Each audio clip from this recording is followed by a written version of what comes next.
Sir, ও sir, আমার 10-20 টাকা দিবেন, কটা ভাত খাইতাম। 10-20 টাকা ভাত খাওয়া যায় রে? দামদামি করার আর জায়গা পাস না। তোর যে শৈল, তুই যদি পরিশ্রম করস তাহলে তো ভালো ইনকাম করতে পারবি। স্যার, আমি তো আপনার কাছে ভিক্ষা চাইতাছি না, কটা ভাত খাওয়ানোর লেগে টিয়া চাইছি। আপনি যদি টিয়া না দেন, আমার কটা ভাত খাওয়ার ব্যবস্থা করে দেন না স্যার। আমি তোর কইতে ভাতের ব্যবস্থা করে দিমু। আমি নিজে তো দিন রাত পরিশ্রম করি কটা ভাতের লাগিয়া।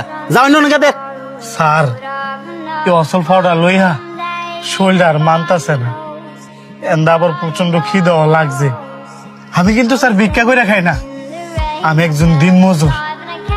আজকে কোনো কাজ পাই নাই, এ কারণে বাধ্য হইছি পেটের ক্ষুধায় আমার কাছে হাত পাতার লেগে। হ্যাঁ, কাম না করলে ফেটা খাওয়ান যুক্ত না। পৃথিবী বড়ই কঠিন। যা যা গিয়া কাম বিছে গিয়া। এই যে ভাই, আপনি ওই এদিকে এদিকে।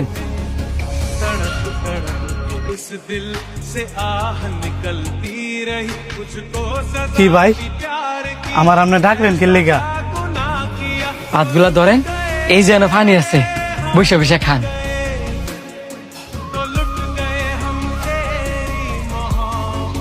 আমি কেমনে খাই? এই ভাত তো আপনি খাইতে বসেন।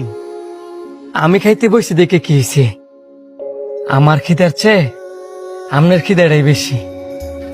ধরেন, তাড়াতাড়ি বয়ে খেয়াল। ভাই, আপনারা জানি কি কমু, আমি নিজেও বুঝতেছি না।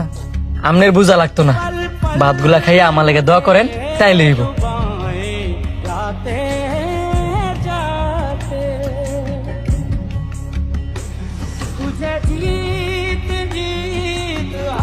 হয় শান্ত, এদিকে আয়।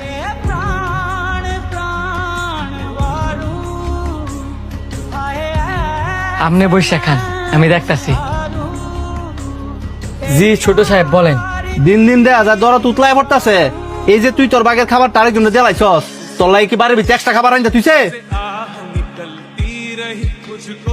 না ছোট সাহেব, ওই লোকটা তো আমার চেয়েও ক্ষুধার্ত, এই কারণে আমার বাগের খাবারটা ওই লোকটারে দিয়ে দিচ্ছি। আবার মুখ কথা কস? ভাতগুলো আয় করতে তুই কি ঘরের ভিতরে চাল কিনা তুই যাস? ছোট সাহেব, এত অহংকার ভালো না।